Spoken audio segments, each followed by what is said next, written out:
લાલગેટમાં 1 કરોડનું ડ્રગ્સ લાવનારો કાસિફ યુપીમાં દરગાહ પાસે ઝડપાયો। સપ્તાહ પૂર્વે લાલગેટથી એસઓજીએ 1 કરોડનું એમડી ડ્રગ્સ પકડી પાડવાના કેસમાં 1800 કિલોમીટર પીછો કરી એસઓજીએ મુસ્લિમ વેશ ધારણ કરીને યુપીની દરગાહ પર બહાર વોચ ગોઠવી ડ્રગ્સ માફિયા એવા મુખ્ય સૂત્રધાર મોહમ્મદ કાસિફ ઇકબાલ ઉર્ફે પસીના શેખને દબોચી લીધો છે। મુંબઈથી 1 કરોડનું ડ્રગ્સ કાસિફે મંગાવ્યું હતું। હજુ તેનો સાગીરત શહેબાઝ ઇરશાદ હુસૈન ખાન હજુ ફરાર છે।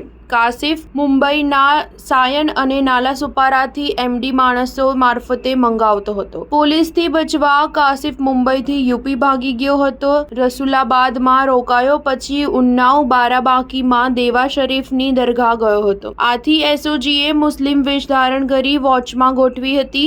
મોડી રાત્રે સૂતા 400 લોકોમાંથી શોધી કાઢ્યો હતો। કોઈ ન ઓળખે માટે કાસિફે વાળ, દાઢી અને મૂછ કઢાવી નાખી હતી। ગત 29 એપ્રિલ લાલગેટના લાલમિયા મસ્જિદ નજીક મદ્રેસા પાસે 2 ડ્રગ માફિયા એમડીનો મોટો જથ્થો લઈ આવતા હોવાની બાતમી એસઓજીને મળી હતી। બંને આરોપીને પકડવા જતા બાઇક અને મોપેડ મૂકી લેપટોપની બેગ રોડ પર ફેંકી શેરીમાં ભાગ્યા હતા। બેગમાં પોલીસે ચેક કરતા તેમાંથી 1 કરોડનું ડ્રગ્સ મળી આવ્યું હતું। સ્ટાર ન્યૂઝ 7 હંમેશા સચ્ચાઈની સાથે।